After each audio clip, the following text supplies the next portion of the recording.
ये मसाला आप घर में बना के रख लें, आपका इतनी आसान ज़िंदगी हो जाएगी, इतना जायका आएगा आपके खानों में। मैं खानों में इस्तेमाल करती हूँ, पकोड़ों में इस्तेमाल करती हूँ। बिस्मिल्लाहिर्रहमानिर्रहीम, अस्सलाम वालेकुम। मैं हूँ इरम और आप देख रहे हैं इरम्स किचन। आज हम आपको पकोड़ों के मसाले की रेसिपी देंगे। आइए अब वीडियो स्टार्ट करते हैं। ये जो मैं आपको मसाला भी दिखाने लगी हूँ, ये आप देखें, ये आप ले लें अपने अंदाज़े से। कोई साइज़ ले लें, कप का, छोटा ले लें, बड़ा ले लें, ठीक है। ये मैं डाल रही हूँ 1 कप से, ये आप देख लें, ये 2 कप हो जाएगा, ठीक है। ये साबुत धनिया है, इसको मैंने साफ़ करके रखा हुआ है। आप भी इसको साफ़ करके रखें, ये पहले से रखा हुआ है, ठीक है। और अगर इसमें कोई डंडियाँ चंडियाँ हों तो वैसे तो इतना नहीं होता, मगर निकाल दें आप ना, वैसे ये साफ़ सुथरा ही होता है। ये हो गया 2 कप।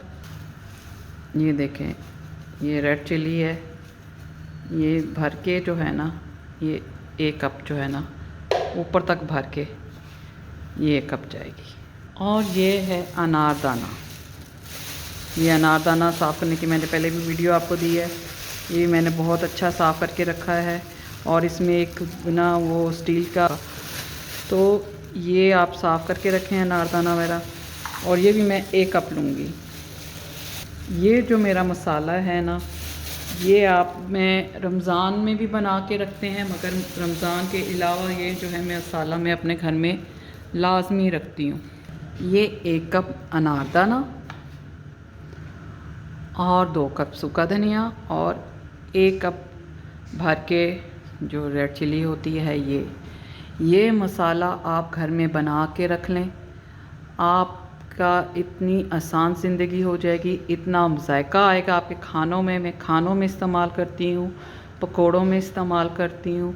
मैंने अगर चिकन कढ़ाई बनाई है, शोरबे वाली चीज़ में नहीं इस्तेमाल होगा, आपने कोई भी कढ़ाई बनाई है उसमें, और आपकी सब्ज़ियों में आप ये 1 टीस्पून डाल दें और अपने खाने का जायका देखें। अभी मैं जो है ये अनारदाने को पहले हम जो है अच्छी तरह पीस लेंगे, ताकि ये मुंह में ना आए। फिर इसके बाद इन दोनों चीज़ों को पीसूँगी मैं, और इनको अच्छी तरह पीस के जो मैं आपको अभी दिखाती हूँ, मैं पीस के तो निकालती हूँ। ये देखें, ये मैंने पीसा है, ठीक है। अभी मैं इसको 1 दफ़ा और पीस लूँगी। अभी इसमें साबुत धनिया थोड़ा सा और जाएगा, क्योंकि इसके थोड़े से पीसने का काम होता है, थोड़ी सी मेहनत तो करनी पड़ती है, आपको पता है हर काम में। फिर इसमें अब मैं थोड़ा सा अनारदाना डालूँगी।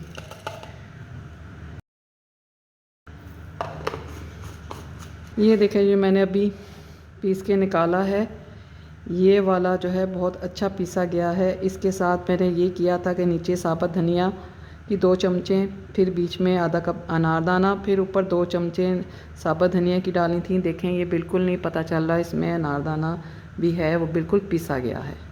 और ये वाला जो है मोटा मोटा है, इसके साथ भी मैं ऐसे ही करूँगी। नीचे 2 चम्मच सूखा धनिया मैंने डाला ये वाला, और उसके बीच में आधा कप अनारदाना डाल के, तो ऊपर धनिया डाल के पीस रही हूँ। ये देखें कितना अच्छा ये पीसा गया है। अब ये थोड़ा सा रह गया इसमें, इसको भी निकाल लेती हूँ।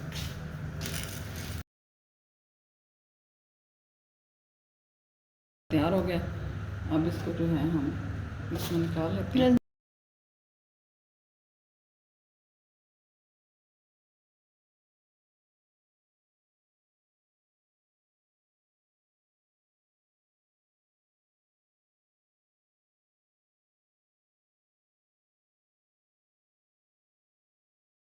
कप मैदा ले लिया, काफ़ी है ना 2 कप। ये देखें, 1 कप के हिसाब से जो है ना, आप ये जो मसाला भी हमने पकौड़ों के लिए पीसा है, इसमें आप 1 से 1.5 चम्मच डालेंगे। 2 कप है बेसन, मैंने आपको इसलिए अंदाज़ा बता रही हूँ, और आम टीस्पून ले रही हूँ जो हर घर में होती है। इसके मसाला आपका ये अच्छा होगा तो आपके पकोड़े अच्छे होंगे। अगर ये मसाला में आपके कोई जायका नहीं है तो आपके पकोड़े ज़रा भी नहीं अच्छे होंगे। अगर आप मेरी तरह से मसाला पकोड़ों का तैयार करेंगे तो आपके बाज़ार के पकोड़ों से भी अच्छे इंशाल्लाह बनेंगे। ठीक है, ये देखें इसमें सुरख मिर्च जो है मैं ये जो है ना 2 डाल दी हूँ, क्योंकि बिल्कुल फीके भी नहीं अच्छे लगते। और इसमें हमने साबुत धनिया जो उसमें हमने पीस के डाला है तो उसके हम ये जो है ना हाफ़ टी स्पून डालेंगे। इससे जो है ना बेसन भी थोड़ा सा काला भी हो जाता है, थोड़ा सा ही मैंने डाला है।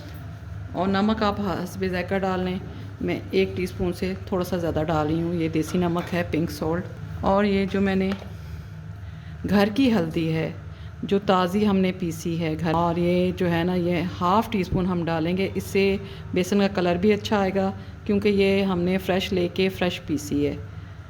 और यही आप घर में बना के पीस के रखा करें, ये हर चीज़ में अच्छी है। और हम इसमें अब जो है मसाले मैंने आपके सामने डाले हैं। और सबसे अच्छी चीज़ इसमें जो एक टिप है वो है मीठा सोडा। ये हमने इसमें बिल्कुल पिंच की सा डालना है लाजमी। इससे आपके पकोड़े बहुत वो जो हैं सॉफ्ट और क्रिस्पी बनेंगे। इतना सा हमने डालना है।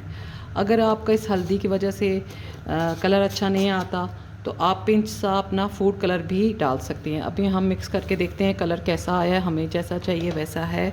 अब आपने इसको उतना पानी डालना है जितना आपको चाहिए। हमने इसको गाढ़ा नहीं रखना, गाढ़ा रखेंगे तो इसमें हम पकोड़ों बनाएंगे तो पकोड़े गीजे बनेंगे। गीजे समझते हैं ना, अंदर से कच्चे कच्चे। हमने इसको थोड़ा सा पतला फॉर्म में रखना है इनका। ठीक है, और इसमें आप आलू के पकोड़े बनाएं, इसमें आप पालक प्याज सब्ज़ी वेजिटेबल के बनाएं, जिस मर्ज़ी के बनाएं। ठीक है, और ये देखें इसका कलर जो है कितना अच्छा आया है। ये देखें, मुझे कलर जो है ना थोड़ा सा तेज़ चाहिए, क्योंकि आपको पता है फिर कलर जब तक अच्छा ना हो, आँखों को चीज़ अच्छी लगे तो हम लोग उसको खाना पसंद करते हैं। ये पिंच सा मैं इसमें फूड कलर डाल रही हूँ, ये इतना नुकसानदेह नहीं होता। और अब इसका कलर आप देखें और आप कहेंगे कि ये है पकोड़े, क्योंकि बेसन भी जो था ना मेरा ये लाइट कलर का था, कोई इतना अच्छा नहीं था। ये भी हमें चने की दाल लेके पंसारी उधर जहाँ से हम आटा चक्की से पिसवाते हैं वहाँ से पिसवाना चाहिए। वैसे तो मैं वही मदरसा पिसवा के लाते थे, इस दफ़ा ये इधर से ले लिया तो कुछ मुझे बेसन ये सही नहीं लगा। तो आपने उसके अपने अंदाजे के मुताबिक कलर देना है। और ये देखें मुझे ठीक लग रहा था, मैंने इसको पतला किया है। बैटर ऐसे होना चाहिए कि इसके अंदर से निकले, मोटा नहीं होना चाहिए। मैं आपको बार बार बता रही हूँ, वरना आपके पकोड़े गिठे बनेंगे। और इसको आप 10-15 मिनट के लिए छोड़ दें, और उसके बाद आप जिस मर्ज़ी चीज़ के पकोड़े बनाएं। पकोड़ों की रेसिपी मैंने आपको दी हुई है बहुत सारी, आपको उसका लिंक दे दूँगी। तो ये आप मेरा ज़रूर मुझे बताइएगा आपको ये मेरी रेसिपी कैसी लगी। ये मैंने जो सारे मसाले बनाए हैं, ये वाला बहुत ज़बरदस्त है, ये महीने से ऊपर जाए। देखें ये बेसन का कितना अच्छा कलर आया है। और ये हमने ये पकोड़े बना के झटपट जो है आपको दिखाए हैं।